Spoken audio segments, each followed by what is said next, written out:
Bien, camaradas, amigos, es un honor, un placer para nosotros estar aquí junto a ustedes, junto a vosotros. Somos una gran familia.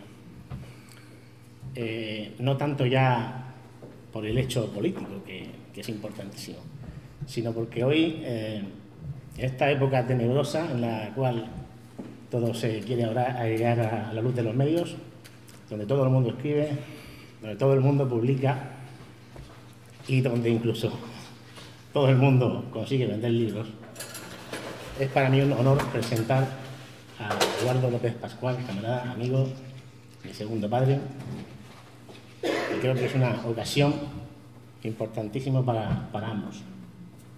He traído no una chuleta, he traído un chuletón sin el hueso, porque es imposible hablar de la obra de Eduardo sin tener una chuleta como esta, porque retener fechas, retener libros, obras, acontecimientos, anécdotas, es súper difícil.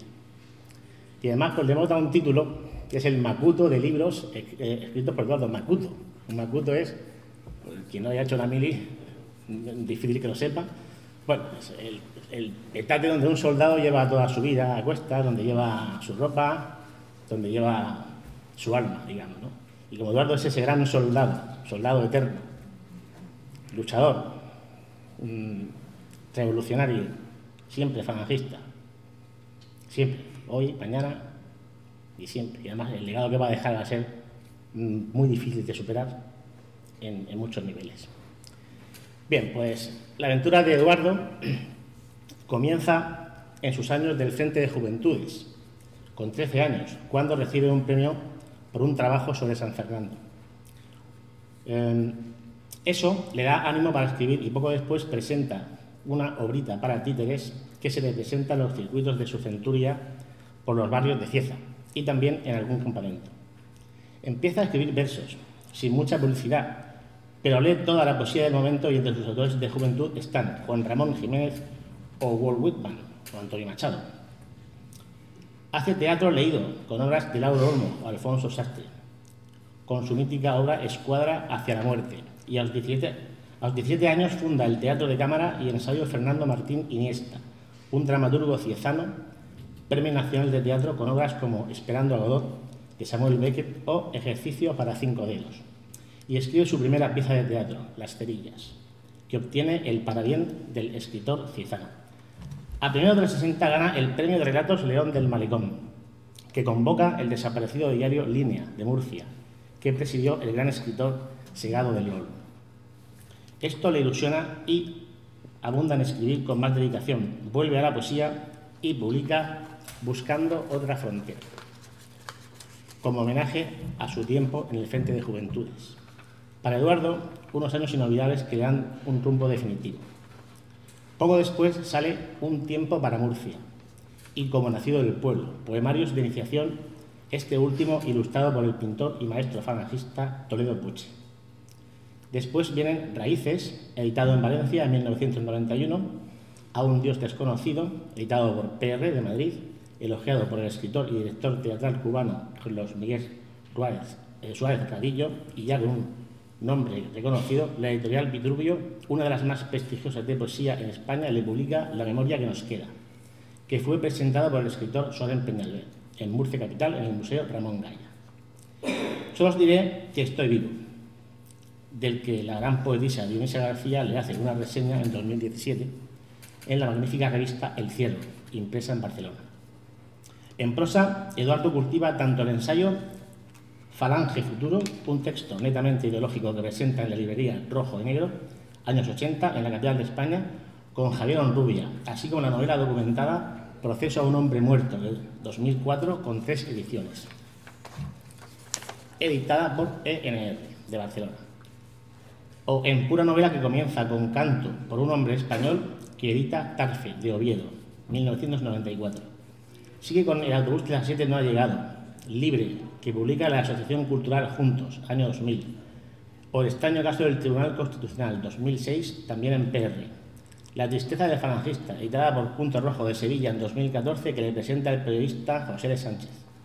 Con ocasión de la publicación de este libro, un buen amigo sevillano catedrático, a la vista del gran macuto de obras escritas por Eduardo, le hace una reseña en una página digital presentándolo como catedrático de literatura, algo que de ningún modo se corresponde con la realidad, ya que nuestro invitado es, según dice él, solo maestro nacional, como a él le gusta recalcar, y profesor de instituto técnico de bachillerato, que él se empeña a reiterar, pues no quiere de ninguna manera que su andadura sea comparada en los casos de los másteres y doctorados que nos invaden en el panorama político actual.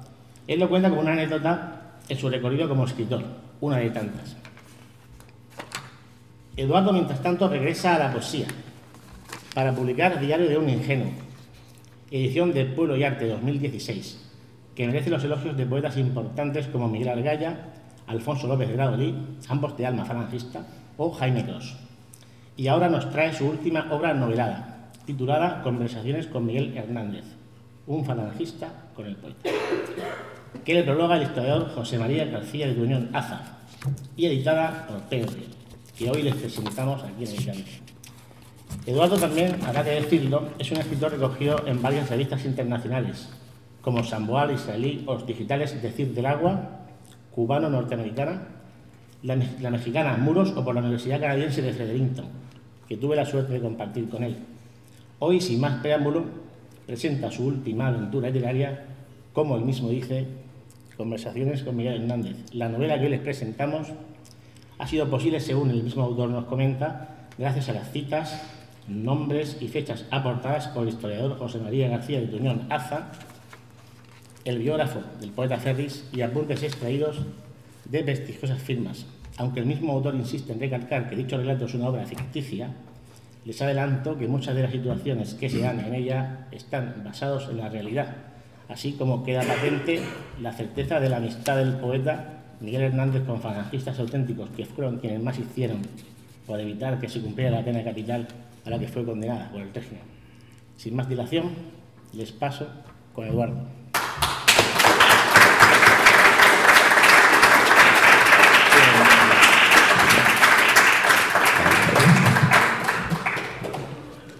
No sé cuál será, como tengo una voz tan potente. A ver, con esta, sí, con esta mejor. Con esta mejor.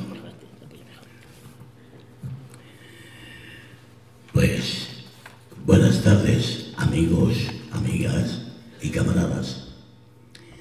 Y digo camaradas, y empleo esta palabra, y la empleo a conciencia, porque mientras que otros utilizan la palabra compañero, yo no tengo por qué negar la palabra camarada, que es mucho más preciosa y mucho más íntima y mucho más próxima. Así que, camaradas y amigos, buenas tardes. Y tengo que dar, o tengo que deciros y confesaros algunas precisiones. Una ya la ha dicho mi compañero y mi camarada, mi presidente local en la aventura falangista en Cieza, Antonio Ortega. Tengo que deciros que no soy catedrático. Ya quisiera yo, soy, como ha dicho él, un simple profesor de instituto y maestro nacional. Maestro desde los 17 años, profesor de instituto desde los 25 o 26. Con lo cual, creo que no tengo por qué arrogarme un título que no tengo. No vaya a ser, como dice Antonio, que alguien me levante una comisión y me trate igual que a nuestro presidente Pedro Sánchez con su falso máster, o a la Montero o a la otra.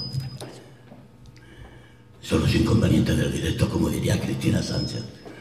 Bueno, y tengo también que deciros que es una enorme satisfacción el estar aquí esta tarde con vosotros para presentar una novela, una obra que realmente me ha producido a mí un gran trabajo. Han sido 2 años de investigación, de consultas, de buscar en todo lo que yo pudiera ver y buscar. En Internet, por supuesto, datos, cifras, fechas, nombres, para dar cobertura a una novela documentada. No es una novela histórica, es una novela de ficción inventada o procurada por mí, pero que desde luego se corresponde exactamente, justamente, con la verdad de los hechos. Y es también una satisfacción hacerlo aquí en Alicante, porque fue precisamente en Alicante, mejor dicho, en el cementerio de Alicante, en mi última visita al cementerio con motivo del memorial, un 20 de noviembre sobre José Antonio, cuando al pasar camino hacia el foso donde por primera vez reposó el cuerpo de José Antonio, Primo de Rivera, sabéis vosotros que habéis estado por allí, que hay que pasar junto a la tumba de Miguel Hernández. Bueno, pues es la última vez que yo estuve por allí. Iba acompañado de un gran poeta extremeño, pero residente en Valencia, como ha fallecido lamentablemente Antonio Carlos González, un poeta extraordinario de alma también falangista. Iba con él y al pasar junto a la tumba de Miguel Hernández, nosotros que llevábamos unas cuantas flores para depositarlas, dijimos, oye, pues ¿por qué no nos acercamos a la tumba de Miguel Hernández, que estaba en ese momento acompañado por varias personas, seguramente pues para rezarle o para acompañarle en un momento como nosotros hacíamos con José Antonio? Y bueno, decidimos acercarnos. Y cuando estábamos a 3 o 4 pasos, oímos unas palabras que más o menos decían, oye, vámonos, que estos que vienen parecen ser que son falangistas. Y os juro, os prometo, que aquello me llegó al alma, me afectó profundamente, por 2 razones. Primero, porque era otra vez volver a las viejas palabras de José Antonio. Ni siquiera nos han leído y ya nos critican. Y después, porque era falso el que los falangistas hubieran hecho algo en contra, ni en la vida ni en la muerte, sobre Miguel Hernández Gilabert, sino al contrario. Y caramba, aquello me llegó muy dentro y pensé, bueno, aquí hay que hacer algo, hay que decir algo o hay que escribir algo en contra de esta leyenda negra que se suma a toda esa serie de calumnias que los falangistas hemos tenido que sufrir durante tanto tiempo. Y bien, cuando llegué a casa, a Cieza, después del viaje, pues estuve pensando y dije, oye, ¿y por qué no escribir? A mí que me gusta escribir, que es un vicio, no es una virtud, es un vicio. Escribir algo sobre Miguel Hernández Gilabert. Y entonces pensé, pues voy a escribir una novela. Voy a intentar hacer una novela sobre la verdad de lo que le pasó a el poeta oriolano. Y efectivamente me puse a trabajar, me puse a hablar con algunos historiadores amigos míos, sobre todo con Tuñón de Aza, un historiador obetense, falangista de la célula, hijo de un consejero nacional en tiempos de José Antonio. Estuve mirando, indagando las biografías que se habían hecho, sobre todo la de Urbano Ferris, y entré en internet, pregunté a mis amigos, a mis compañeros profesores, y yo creo que tuve el material suficiente como para embarcarme en escribir una novela que desde luego no es que esté contento, es que creo que se ajusta a la verdad, que es lo más importante. Y hay que pensar que fueron precisamente los falangistas, no después en la muerte, sino antes de la guerra, en la guerra y después de la guerra, quienes fueron los falangistas los que de verdad le dieron apoyo, cobertura, incluso dinero, para intentar salvar la azarosa vida del poeta de Orihuela. Y es que, claro, hay que pensar que Miguel Hernández no era tampoco el hombre pobre que cuentan algunos, ni muchísimo menos. Él era hijo de una familia, si no rica, sí bastante acomodada, porque algunos de ustedes, algunos de vosotros, sabrá que el padre de Miguel Hernández, que se llamaba también Miguel como él, era un tratante de ganado, que tenía negocios de ganado en Zaragoza y en Cataluña, y vivían relativamente bien, que solamente a expensas de los movimientos que la historia daba. De vez en cuando pues pasaron algún tiempo pues pasándolas mal, pero Miguel Hernández estuvo en escuelas de jesuitas desde los 5 años hasta los 8. A los 8 hubo un periodo de, digamos, de vacaciones porque tuvo que ayudar a su padre, pero a los 12 volvió otra vez a estudiar en el Colegio de Santo Domingo, también de jesuitas de Orihuela, en donde allí los jesuitas, que eran unos muchachos muy atentos, llamaban príncipe, emir y emperador al propio Miguel Hernández, porque demostró a lo largo de sus años que era un buen estudiante. Y cuando dejó, por motivos de esta carencia de su padre, de ir al Colegio de Santo Domingo, fue cuando volvió otra vez a pastorear, que estuvo 1 año y pico, no llegó a 2 años. Después volvió a Orihuela a trabajar con un amigo, mejor dicho, con el padre de un amigo, que era ni más ni menos que Ramón Sige. Ramón Sige, que después fue protagonista de una de las más impresionantes elegías que ha escrito la poesía española, como fue la elegía Ramón Sige de Miguel Hernández. Miguel entonces estuvo trabajando también en una notaría de Orihuela, gracias a los consejos y al apoyo que le dio un concejal del Ayuntamiento de Orihuela, que se llamaba Serna de apellido, y que le estuvo ayudando hasta bien entrado sus años 20. Y por supuesto no hay que olvidar que el primer trabajo que Miguel Hernández tuvo en sus años de juventud, que fue aquella hora muy bonita, pero muy simple, como era perito en lunas, se lo pagó o se lo abonó el cura Almarcha, Luis Almarcha, que después fue obispo de Astorga, en León.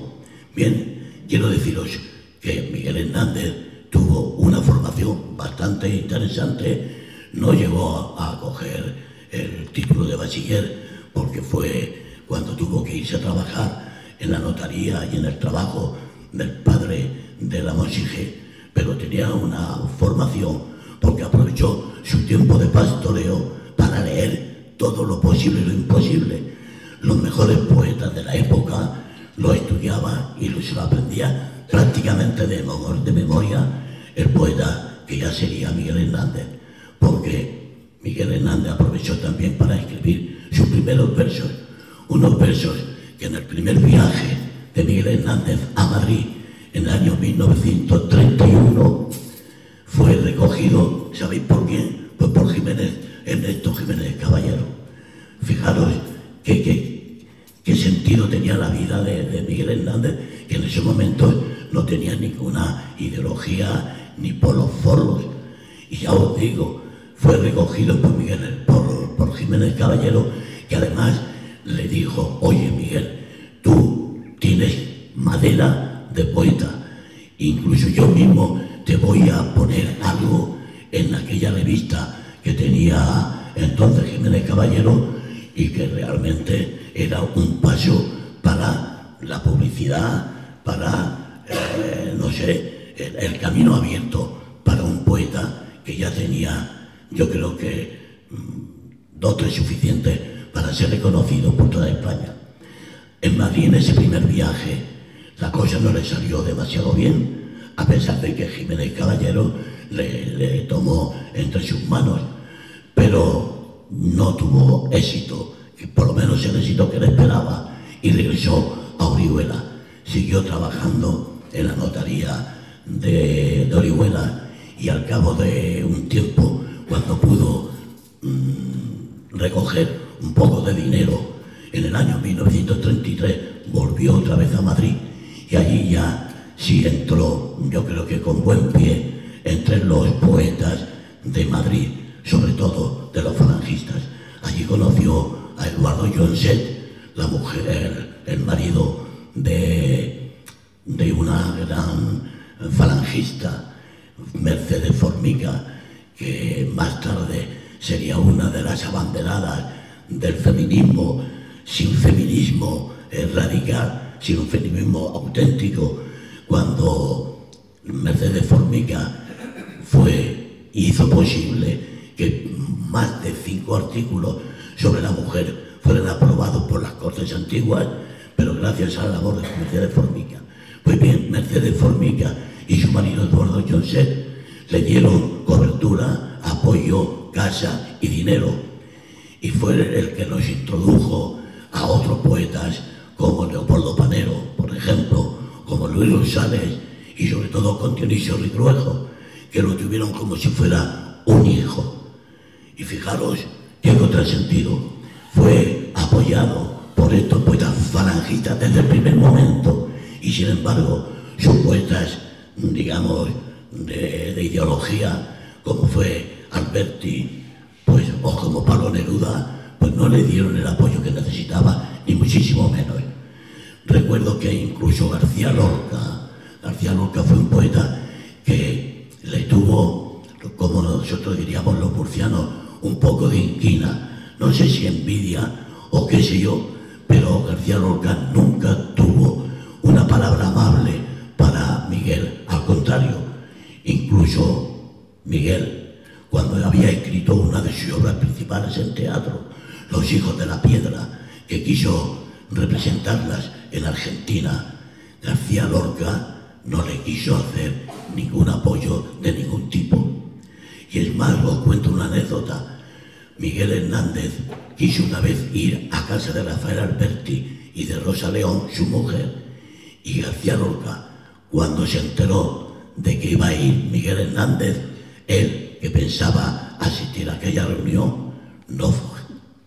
García Lorca, por lo que fuera, no le tenía ninguna simpatía. En este momento, Miguel Hernández era un poeta ya bastante reconocido.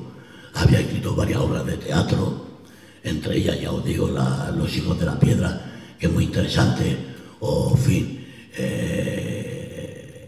un auto sacramental, que desde luego nadie lo esperaría de Miguel Hernández, sabiendo que era un poeta rojo, un poeta, digamos, fuera de toda ideología azul, ni muchísimo menos, pero escribió un auto sacramental. Y tengo que deciros que, en contra de lo que se dice, Miguel Hernández tuvo que tener a lo largo de su vida un pozo cristiano, un pozo incluso católico, y de ahí su formación más o menos humanística que le dieron los monjes o los frailes de Orihuela, que eran jesuitas. Por supuesto que tuvo que tenerlo. Incluso cuando tenía él 19 y 20 años, Miguel Hernández hizo unos poemas dedicados a la Virgen, que eran realmente impresionantes. A la Virgen María, Miguel Hernández, esto casi nadie lo sabe, como también hizo un poema a los Reyes Magos, con ocasión del 6 de enero. Pues Miguel Hernández, a pesar de esa composición, yo no digo marxista, porque él mismo dijo en una ocasión que él no era marxista. Es lo que pasa, que era un hombre que quería, que admiraba a los pobres, que estaba con los pobres, que trabajaba por la justicia social, que a él le hería mucho ver a un español sin comida y sin casa. Eso es ser comunista. Pues ya dijo un escritor que si eso era ser comunista, a él no le importaría ser comunista.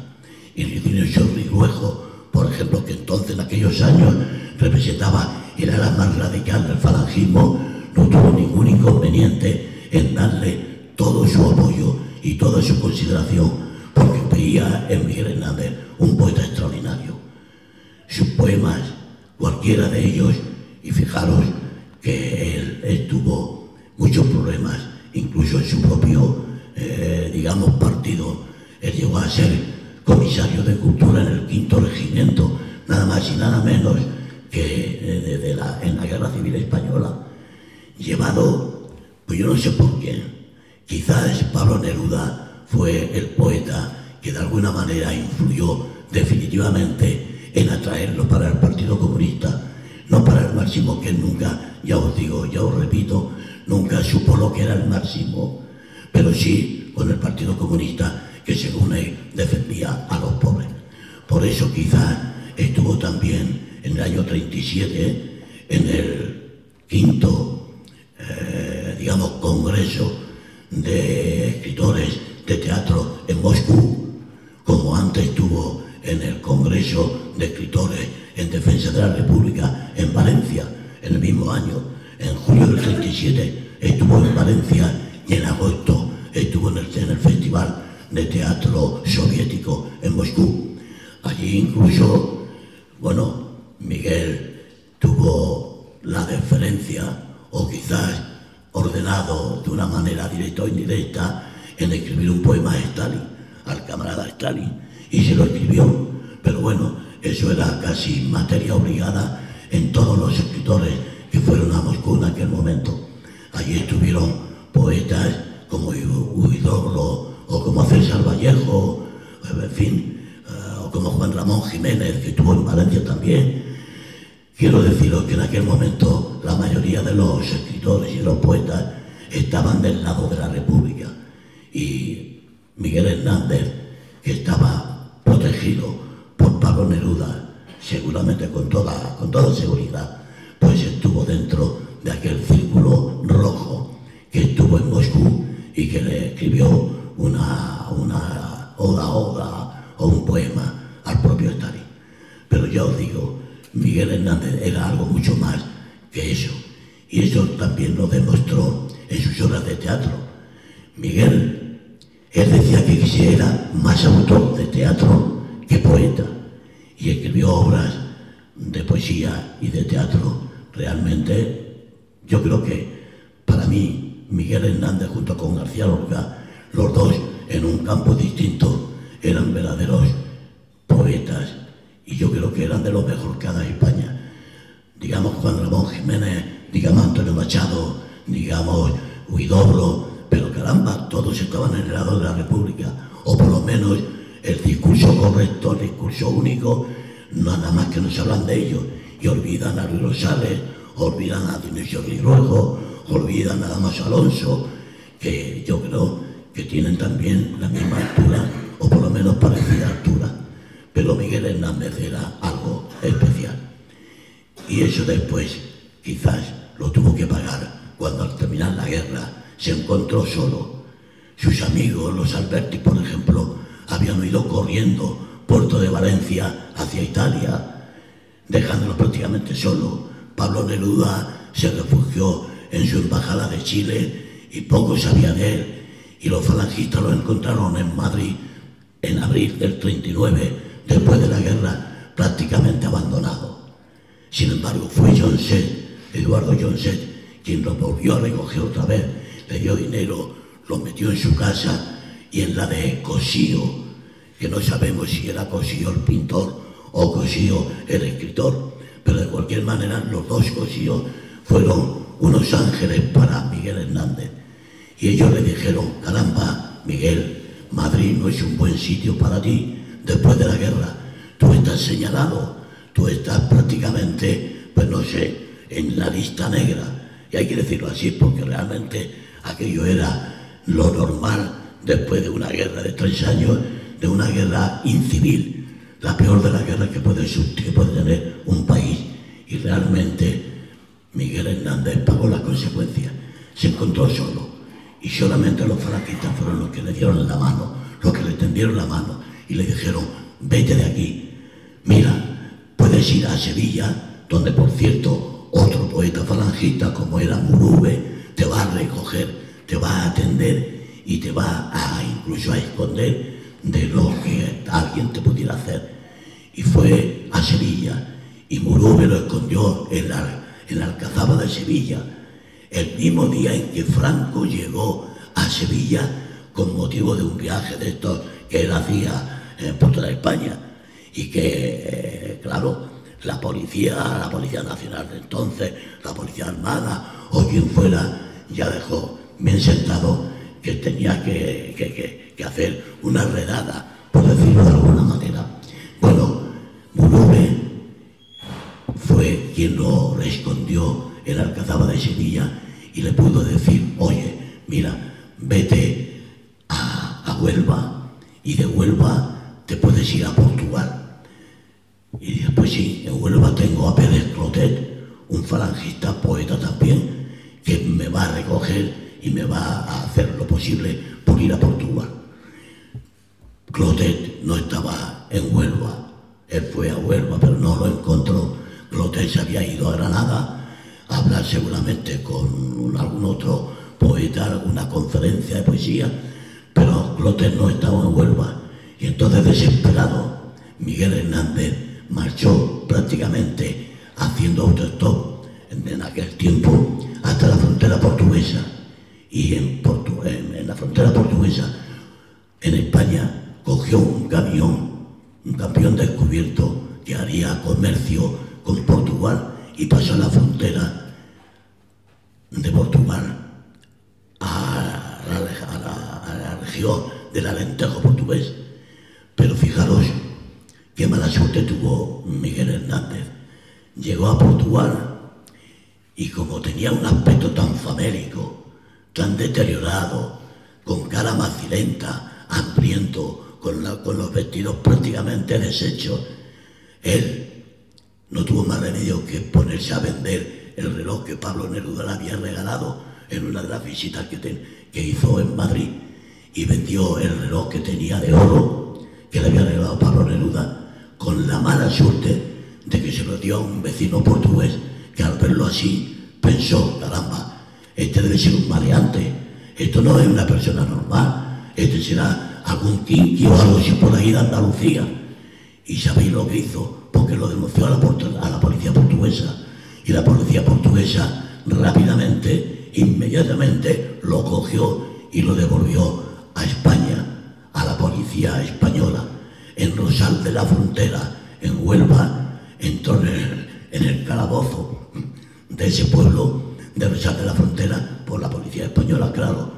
Desde allí fue a parar a Sevilla, y en Sevilla pasó unos días donde quiso escribir a varios amigos suyos para intentar, como se pensaba lo peor, pensó escribir a varios amigos, entre ellos al jefe provincial de Falange en Valencia, para que con una carta de recomendación lo pudieran liberar, pero no fue posible, y de Sevilla lo llevaron a Torrijos, a la cárcel de Torrijos de Madrid.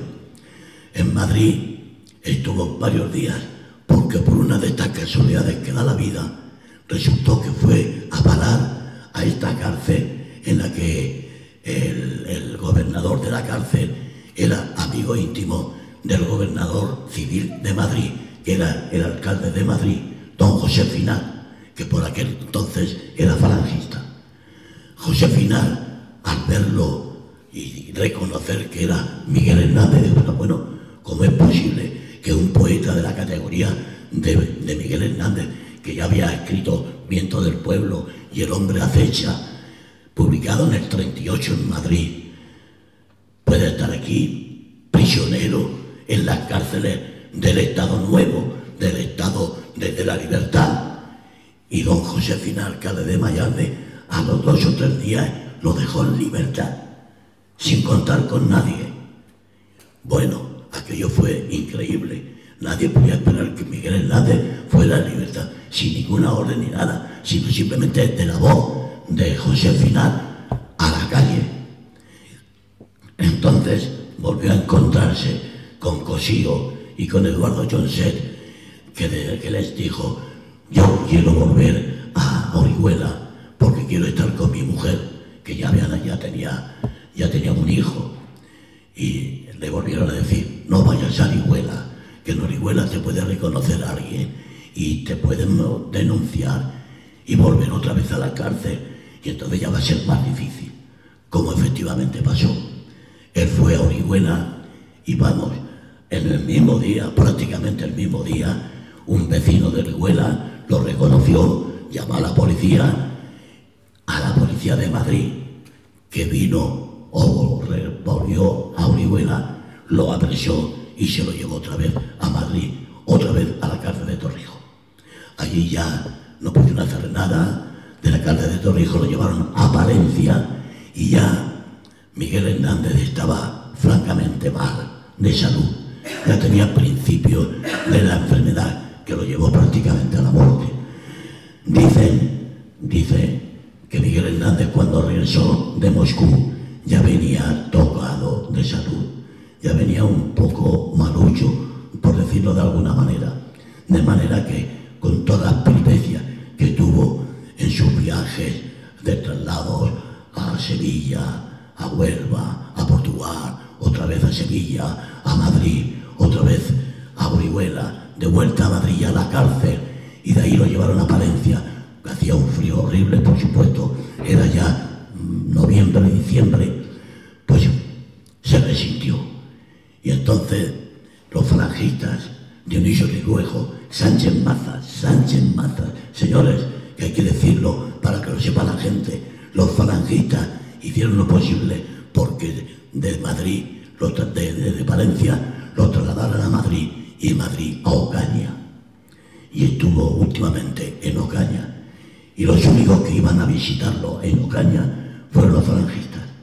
Y los únicos que intentaron convencer a Miguel Hernández para que, hombre Miguel, fíjate, si tú te retractaras, no de tu vida, pero sí de algunas cosas, de alguna obra y tal, pues quizás te pudiéramos nosotros liberar incluso de la cárcel.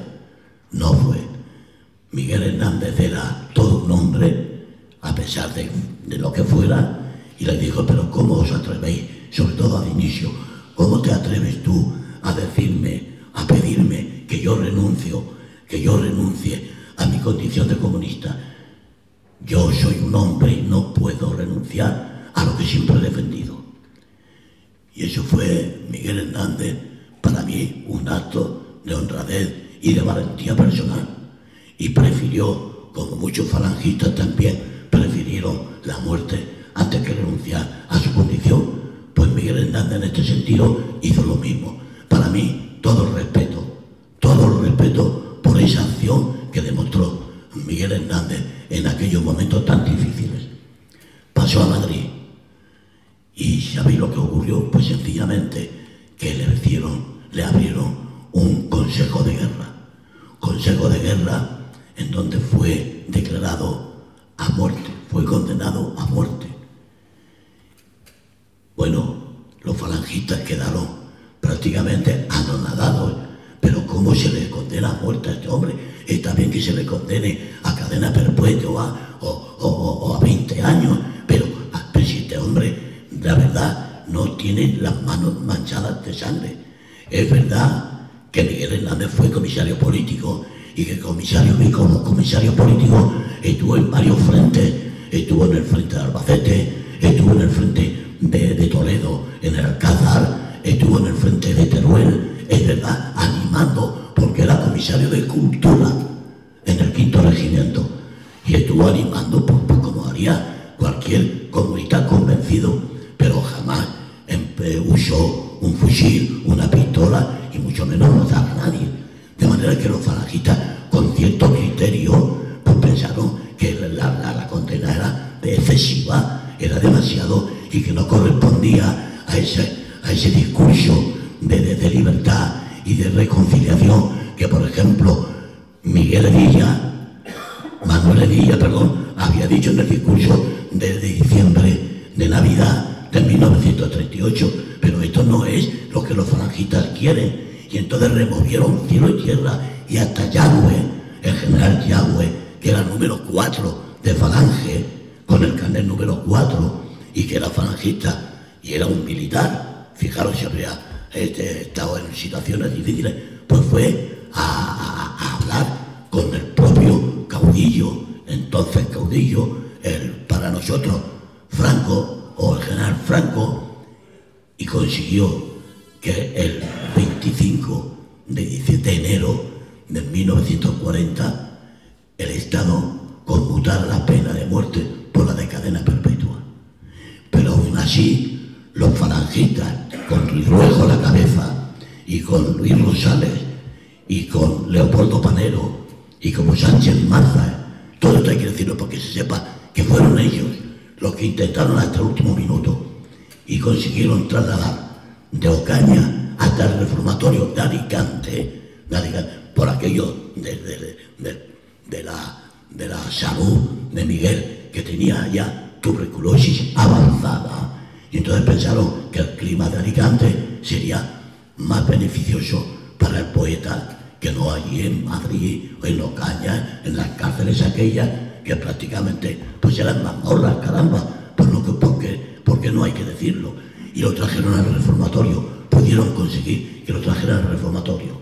Y aquí Miguel Hernández estaba ya prácticamente en sus últimas semanas de vida. Aquí recibió a Josefina, pero no recibió a mucha gente porque él no quería hablar con muchísima gente. Solamente gracias a la intervención del sacerdote del reformatorio, que era Salvador Pérez, se llamaba Salvador Pérez, pudo conseguir que los falangistas también vinieran al reformatorio de Alicante y hablaran con él. Y sobre todo el protagonista de la novela, que era un periodista que recibió el manuscrito de toda la vida de Miguel Hernández para escribir esta novela. Y entonces fueron allí al reformatorio intentando también, como última instancia, el que Miguel reconociera un poco, pues no sé, el regresar un poco a su juventud y a sus primeros años de niñez, donde era un muchacho realmente humanitario, humanista, y que no tenía por qué estar sometido a esa situación tan difícil y tan denigratoria. Bien, al final consiguieron incluso que Miguel Hernández se casara con Josefina.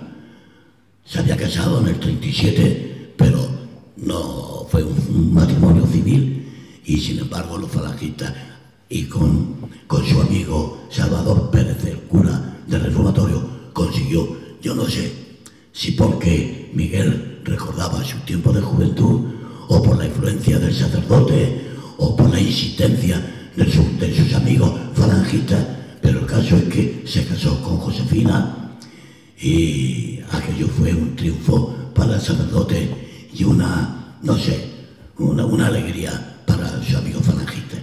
Incluso viendo cómo estaba Miguel, que no quería hablar casi con nadie, intentaron llevárselo a Valencia, que era el hospital de referencia para tuberculosos. Intentaron por todos los medios, y fijaros, de Madrid vino Augusto García Viñolas, que entonces era el director del Nodo, que era, digamos, el documental franquista de la época, intentando también por todos los medios que Miguel, por favor, llevarlo allí a Valencia, por lo menos a ver si se podía recuperar un poco, nada, algo. Lamentablemente, antes de venir la orden de traslado a Valencia, Miguel Hernández murió allí en el reformatorio en febrero de 1941. Esto es lo que yo he querido hablar, decir, escribir en la novela, en donde, ya os digo, un falangista, periodista, recibe un manuscrito sobre toda esta vivencia de Miguel Hernández, y entonces piensa de publicarlo, y va a Madrid, y va a Orihuela, y va a las cárceles donde estaba preso, y habla con él, y tiene un montón de conversaciones donde Miguel se descarga, se desnuda, se habla con él de todo lo visible y lo invisible, de su tiempo de niñez, de su tiempo de juventud, incluso de esos momentos difíciles como los que pasó en Moscú o como los que pasó en Valencia, ya tocado de salud, pero también de cómo él era un hombre dedicado al pueblo, volcado por el pueblo, y yo no sé si realmente era un hombre que merece, por parte de uno y por parte de otro, no un homenaje. Yo no vengo aquí a hacer un homenaje personal a Miguel Hernández, vengo a hacer un reconocimiento al gran poeta, al inmenso poeta que fue Miguel Hernández, y un reconocimiento, a la labor que hicieron nuestros camaradas mayores, aquellos poetas falangistas, que son un montón, y que dejaron bien clara su posición, su convencimiento de que a España lo único que le podía reconvertir es ni más ni menos que una reconciliación sincera, sin mirar ni origen, ni ideología, ni raza. Eran hombres, eran mujeres y eran sobre todo españoles que lucharon, unos equivocados o no, unos con razón, otros sin razón, por una España mejor, por una España, esa España de la que todos queremos y la que todos esperamos, que cada día, con vuestro esfuerzo y con nuestro esfuerzo, con el de todos, vayamos caminando hacia ese futuro que seguramente nos está esperando. Muchas gracias.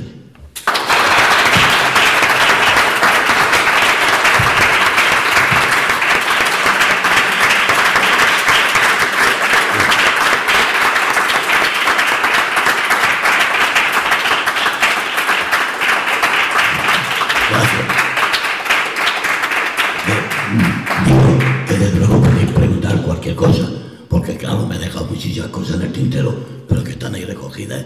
Si alguno tiene la oportunidad de leer el libro, pues está. Y sin chuleta. Y sin chuleta, bueno, Sin chuleta. no. Desde mi tiempo de profesor. Podéis preguntar lo que queráis y además, bueno, deciros que hemos traído unos cuantos ejemplares, no muchos. No obstante, si por lo que sea se acaban, están en Amazon también. Preguntad lo que queráis. Dime. Hay una cosilla que yo leí hace tiempo, y no sé si eso es verdad o tiene fuente verídica, ¿no? Es el que dicen que en los Reales Alcáceres, que yo creo que eran los Reales Alcáceres, donde Joaquín Romero Urube esconde a Miguel Hernández, y hay alguien que una vez dijo que incluso se llegaron a cruzar cuando él estaba paseando con Joaquín Romero Urube por los Reales Alcáceres, se llegó a cruzar con Franco. Bueno, hay una fuente. Mira, te lo tengo escrito, lo tengo recogido. Hay una carta desde Sevilla en donde escribe y termina la carta pidiendo que lo trasladaran, que lo liberaran. Arriba España, viva Franco.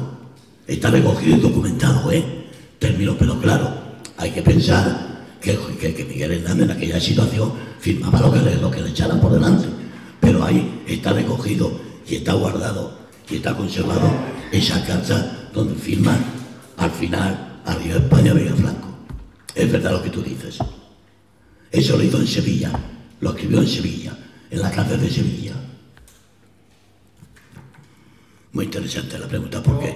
Una cosa que has dicho antes, que cuando has estado hablando de que los intelectuales estaban con la República, es un concepto un poco abstracto, porque claro, con la República estaba todo el mundo. Generalmente, cuando llega la República, está todo el mundo.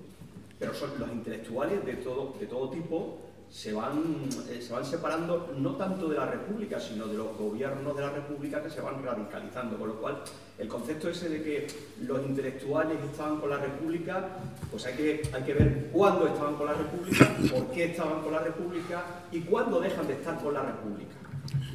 Mejor dicho, más que con la República, dejan de estar con los gobiernos de la República que se radicalizan y empiezan a violar el propio Estado de Derecho, ¿no? Efectivamente, casi todos los intelectuales y sobre todo los poetas y escritores eran republicanos.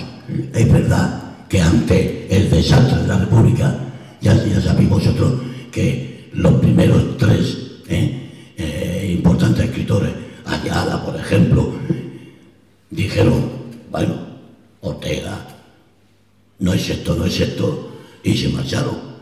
No es esto, quiere decir que la República que ellos veían no era la que ellos habían proclamado o habían luchado por ella y se marcharon.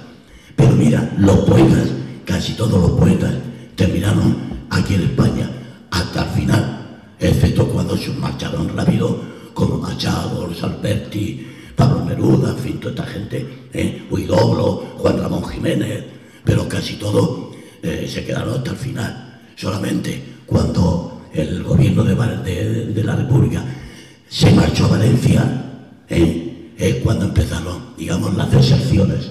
Pero realmente, hombre, casi todos, hay que decir la verdad, casi todos los escritores aquellos primero eran republicanos y muchos quedaron hasta el final de la República, claro. Pero es verdad, es verdad. Sin embargo, nosotros tenemos que decir que hubieron tantos como aquellos, tantos, digamos, de derecha y falangistas, sobre todo falangistas, que quedaron hasta el final. Y ahí están ese montón de poetas azules, desde Luis Rosales, pues Adamos Alonso o Leopoldo Panero. Para mí, uno de los mejores poetas que ha dado la Falange. Tiene un trabajo que es el canto personal, que es una respuesta al canto de Pablo Neruda, que oye, que los falangistas tienen que conocer ese poema, es extraordinario y es una respuesta poética al canto de Pablo Neruda. ¿Quieres preguntar algo? Pregunta. Quisiera desviar un poco el tema. Quisiera decirte algo que me viene trayendo detrás tuyo estos días. Unidad, unidad, unidad, unidad, unidad, unidad. Pero ¿con quién esa unidad y para qué esa unidad? Y yo digo, bueno, que pero... sabemos dónde están los militantes de Falange Auténtica, de Falange Española Auténtica, de la mesa falangista española, del movimiento falangista español, están en sus casas y están esperando eso. Edillistas, unidad, unidad, unidad. Pero mira, unidad, unidad, unidad. Perdona. Eso, lamentablemente, no es misión mía, que soy un pobre profesor desde el montón de pueblos.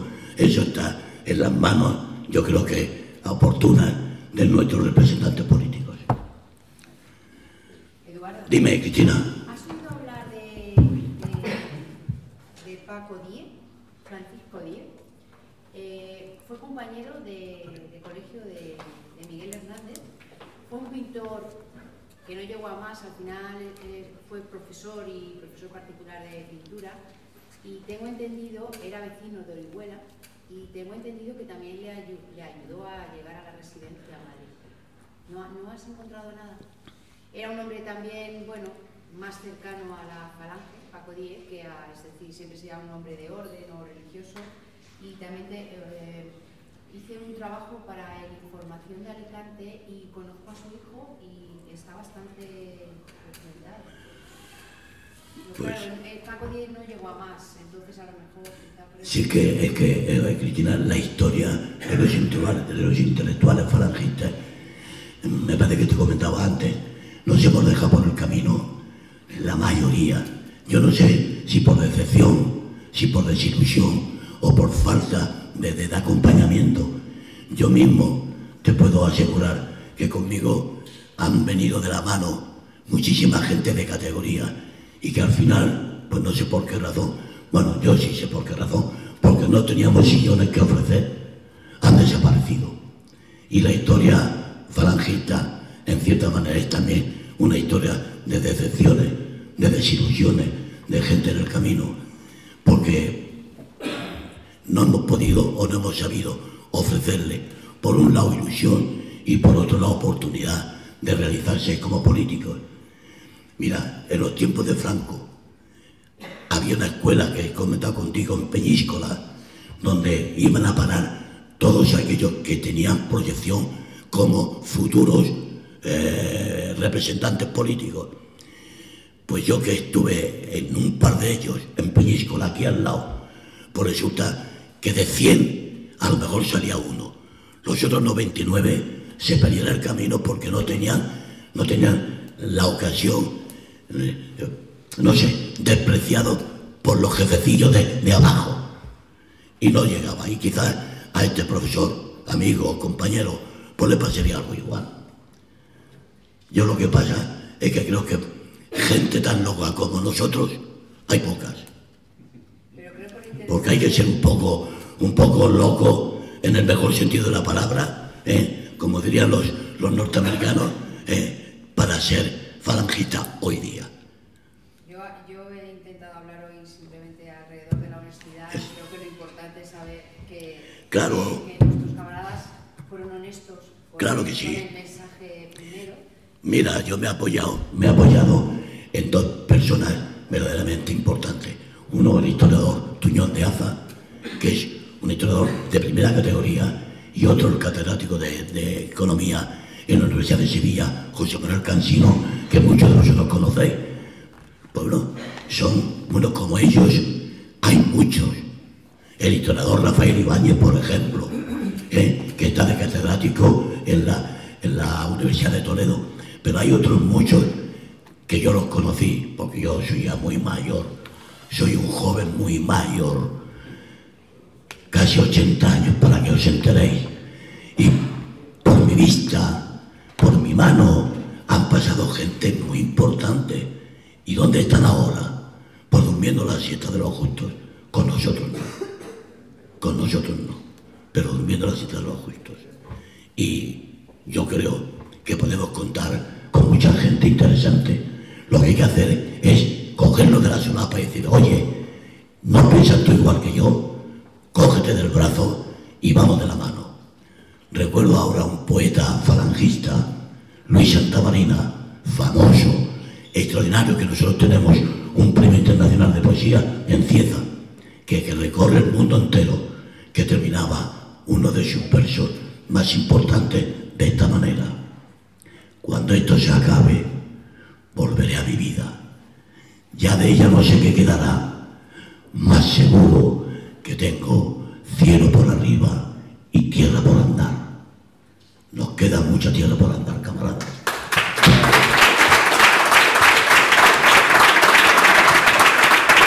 Bien, pues, muchas gracias, camaradas. Hasta aquí el acto cultural. Muchísimas gracias por la atención, por haber estado aquí y, bueno, y por haberse, digamos... Bueno, hemos hecho lo que hemos podido. Lo que has podido lo has hecho más de lo que yo esperaba incluso, fíjate, Eduardo. Fíjate. Muchas gracias. Bueno, amigo, gracias. Antonio, un momento. Déjame. Bueno, yo quiero despedir el acto. Les vuelvo a agradecer vuestra presencia aquí. Si alguien quiere adquirir algún libro de Eduardo, tenemos ahí al fondo y supongo que Eduardo se lo firmará. Claro. Muchísimas gracias, Eduardo, por haber estado con más. nosotros. Bueno, yo antes de irnos sí que quisiera acordarme de un camarada que tristemente nos ha dejado, que es el camarada de Granada, Fernando García Moriles, de Falange Española, y quisiera tener un recuerdo para él, ha aparecido en las imágenes porque en alguna ocasión nos acompañó, y mandar un abrazo a su familia. Muchísimas gracias.